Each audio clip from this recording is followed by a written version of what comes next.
नमस्कार दोस्तों, आपका मेरे चैनल में बहुत बहुत स्वागत है। मैं आज 21 जून 2020 के टॉप मोस्ट करंट अफेयर्स आपके लिए लेकर आई हूँ।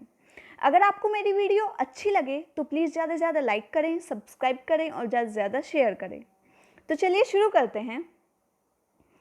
मेरा आज का विचार है, बेहतरीन व अच्छे दिनों के लिए बुरे दिनों से लड़ना पड़ता है। अगर आपको जीवन में अच्छे दिन देखने हैं तो उसके लिए बुरे दिन भी देखने पड़ेंगे। चलिए शुरू करते हैं। मेरा पहला प्रश्न है, किस शहर में आईसीयू बेड वेंटिलेटर की जानकारी देने के लिए एयर वेंटी ऐप लॉन्च किया है? तो किसने लॉन्च किया है एयर वेंटी ऐप? तो ये लॉन्च किया गया है दोस्तों मुंबई ने। इसका सही ऑप्शन है ऑप्शन नंबर 4। मुंबई ने एयर वेंटी ऐप को लॉन्च किया है। इसमें क्या होगा, जो अस्पतालों में बेड व जो वेंटिलेटर की जो कमी है, जो जानकारी है, वो इस ऐप के द्वारा आपको मिल सकेगी। तो ये एयर वेंटी ऐप लॉन्च किया है मुंबई सरकार ने। मुंबई में आपने देखा होगा कि कोविड-19 के जो केसेस हैं वो बढ़ते जा रहे हैं। ताकि लोगों को परेशानी ना हो, वो घर बैठे सभी जानकारी को ले सकें, तो इसलिए ये एयर वेंटी ऐप लॉन्च किया गया है। नेक्स्ट क्वेश्चन पे आते हैं। सुप्रीम कोर्ट ने कोरोना वायरस की वजह से किस शहर में भगवान जगन्नाथ की रथ यात्रा पर रोक लगा दी है? तो किसने लगा दी है? तो इसका सही ऑप्शन है ऑप्शन नंबर 4, पुरी में।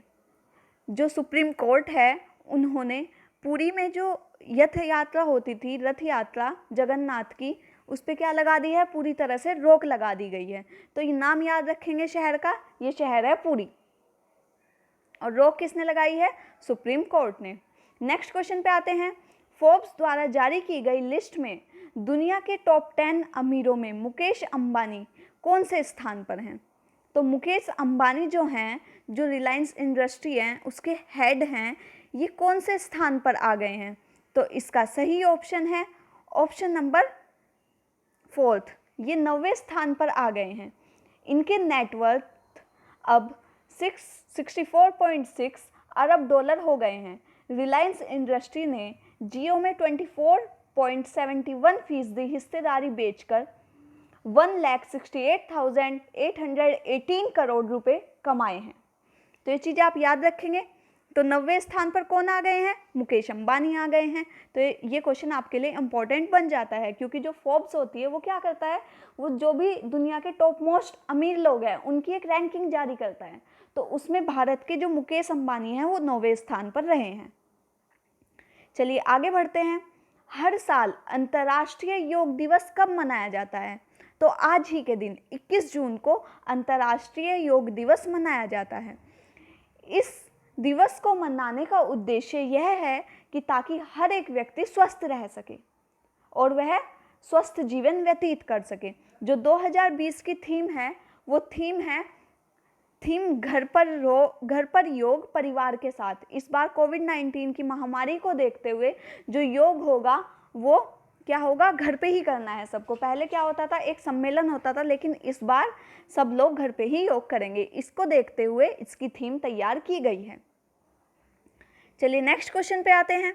हाल ही में कोविड-19 परीक्षण के लिए भारत की पहली मोबाइल लैब किसने लॉन्च की है? तो किसने लॉन्च की है भारत की पहली मोबाइल ऐप? तो इसका सही ऑप्शन है ऑप्शन नंबर 1, डॉक्टर हर्षवर्धन ने जो कोविड-19 के परीक्षण के लिए भारत की पहली मोबाइल ऐप लॉन्च कर दी है।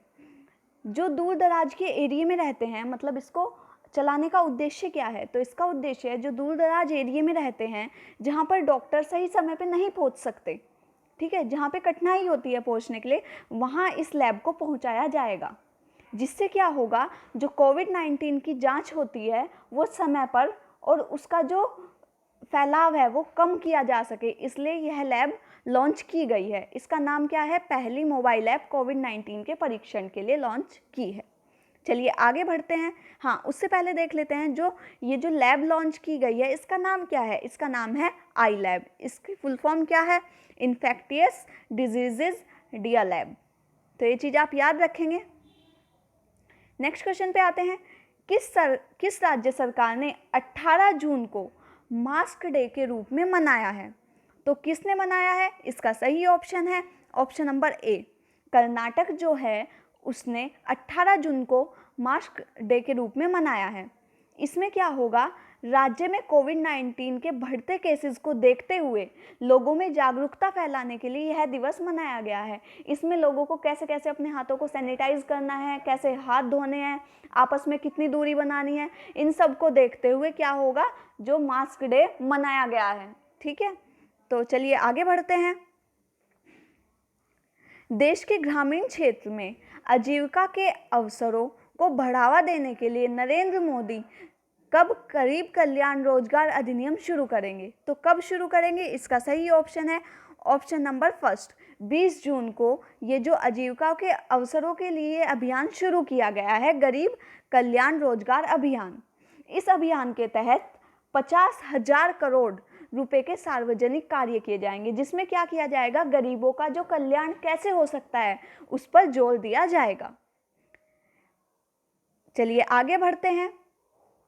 विश्व संगीत दिवस कब मनाया जाता है? तो इसका सही ऑप्शन है ऑप्शन नंबर थर्ड, आज ही के दिन 21 जून को विश्व संगीत दिवस मनाया जाता है। यह संगीत के क्षेत्र में बढ़ावा देने के लिए हर पूरे विश्व में मनाया जाता है 21 जून को। नेक्स्ट क्वेश्चन पे आते हैं। निम्न में से किसने राष्ट्रपति डोनाल्ड ट्रंप और माइक पेंस के विवादित विज्ञापनों को प्लेटफॉर्म से हटा दिया है? कि जो विवादित करते हैं, डोनाल्ड ट्रंप विवादित भाषण देते हैं, तो उसे अपने विज्ञापनों से हटा दिया है। तो किसने यह कदम उठाया है? तो इसका सही ऑप्शन है ऑप्शन नंबर 2, फेसबुक ने यह कदम उठाया है। इन पे क्या होगा, इसे कैसे सिंपलीफाइज किया जाएगा? तो इसे सिंबल के रूप में दिखाया गया है, जिस पर क्या है, जो डोनाल्ड ट्रंप है उनके ऊपर ऐसे लाल रंग का, मैं आपको कलर भी दिखा देती हूँ, ऐसे लाल रंग का उल्टा त्रिकोण के रूप में इस्तेमाल किया गया है। ऐसा उल्टा जो ट्राइंगल है, ठीक है, ऐसे उसे डिनोट किया जाएगा। इस पे क्या लगा दिया है, पूरी तरह से बैन लगा दिया है इन पर। नेक्स्ट क्वेश्चन पे आते हैं। अमेरिका की जॉनसन एंड जॉनसन ने पॉपुलर फेयरनेस प्रोडक्ट की बिक्री मिडिल ईस्ट और किस महाद्वीप में बंद कराने की घोषणा की है? तो किस में घोषणा कर दी है? जॉनसन एंड जॉनसन आप जानते हैं कि जो बेबी प्रोडक्ट्स वगैरह आते हैं वो मतलब मोस्टली सभी लोग यूज़ करते हैं, तो उस पर बैन लगा दिया है अमेरिका ने। ठीक है, तो ये अमेरिका की कंपनी थी, तो ये अब कहाँ पे निर्यात नहीं करेगा? तो कहाँ पे नहीं करेगा? इसका सही ऑप्शन है ऑप्शन नंबर 4, एशिया में इसने बैन लगा दिया है। हाल ही में हुए नस्लीय असमानता पर वैश्विक डिबेट के कारण कंपनी ने यह फैसला लिया है कि वहाँ पे नस्लीय असमानता फैल रही थी, उसी को देखते हुए जो कंपनी है उसने यह फैसला ले लिया है। तो आप नाम याद रखेंगे, इम्पॉर्टेंट क्वेश्चन बन जाता है। नेक्स्ट क्वेश्चन पे आते हैं। मिजोरम सहित देश के कितने राज्यों में खेलो India state centre of excellence बनाने की घोषणा की है? तो कितने राज्यों में? तो इसका सही ऑप्शन है ऑप्शन नंबर सी, 8 राज्यों में। हाल ही में केंद्रीय खेल मंत्री किरेन रिजिजू ने आइजोल, मुआलपुई इलाकों के राजीव गांधी खेल परिसर में स्थित आइजोल खेल अकादमी को देश के उन 8 केंद्रों में शामिल कर दिया है। तो नाम आप याद रखेंगे, कितने राज्य हैं वो भी आप याद रखेंगे। तो इसमें 8 राज्य हैं। चलिए आगे बढ़ते हैं। भारत के विरोध के बावजूद नेपाल की राष्ट्रपति कौन है जिन्होंने नए नक्शे को अपनाने की मंजूरी दे दी है? तो किसने मंजूरी दे दी है वहाँ की? कौन है राष्ट्रपति? तो विद्या देवी भंडारी वहाँ की राष्ट्रपति है। जो नेपाल ने अभी हाल ही में, जिसमें भारत के कुछ जो वो हैं स्थान हैं वो भी शामिल कर लिए गए हैं, उस नए नक्शे को मंजूरी दे दी है। तो वहाँ की राष्ट्रपति हैं विद्या देवी भंडारी। उनकी मंजूरी के बाद जो ये है, ये जो नक्शा है, ये नेपाली संविधान का हिस्सा बन गया है। तो ये चीज़ आप याद रखेंगे। अब देखिए दोस्तों, जैसे कि हम आज के दिन का महत्व इतिहास में देखते हैं, तो 21 जून का इतिहास में क्या महत्व है, चलिए देखते हैं। तो 21 जून 1949 में राजस्थान उच्च न्यायालय की स्थापना हुई थी। पहला क्वेश्चन इम्पोर्टेंट है, याद रखिएगा। सेकंड, 21 जून 1957 में एलन फेयरफ्लो ने कनाडा की पहली महिला कैबिनेट के रूप में शपथ ली थी। मतलब ये पहली महिला थी जो वहाँ की कैबिनेट मंत्री बनी थी। उसके बाद आता है 21 जून 1940 को राष्ट्रीय स्वयंसेवक संघ के संस्थापक एवं क्रांतिकारी केशव बलराम हेडगेवार का निधन हुआ था। जो केशव बलराम हेडगेवार हैं, इनका भी निधन आज के दिन हुआ था। तो इनका नाम क्या है? केशव बलिराम हेडगेवार। नाम याद रखिएगा। संस्थापक। आपके 3 क्वेश्चन आज रेडी हो जाते हैं जो कि आप अच्छे से याद रखिएगा, क्योंकि एग्जाम में कहीं से कुछ भी पूछ सकता है। तो चलिए दोस्तों, आज की वीडियो में इतना ही। अगर आपको मेरी वीडियो अच्छी लगे तो प्लीज़ दोस्तों ज़्यादा से ज़्यादा लाइक करें, सब्सक्राइब करें और ज़्यादा से ज़्यादा शेयर करें। आपका दिन शुभ हो। धन्यवाद।